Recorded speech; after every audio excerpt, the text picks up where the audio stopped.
Chacun de nous a au moins une fois dans sa vie été impressionné par un Canadair et le travail des pilotes. La flotte aérienne contre les incendies, c'est une trentaine d'appareils.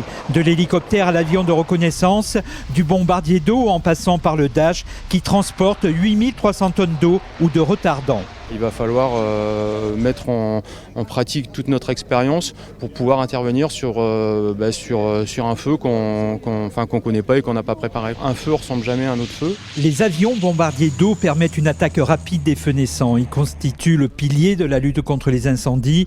Une stratégie efficace depuis 15 ans. Elle sera mise une nouvelle fois en place cet été.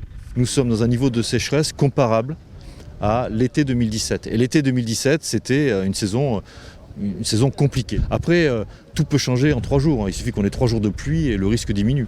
L'autre volet contre la lutte des incendies reste encore et toujours la prévention. Dans l'Hérault, 1200 bénévoles s'en occupent.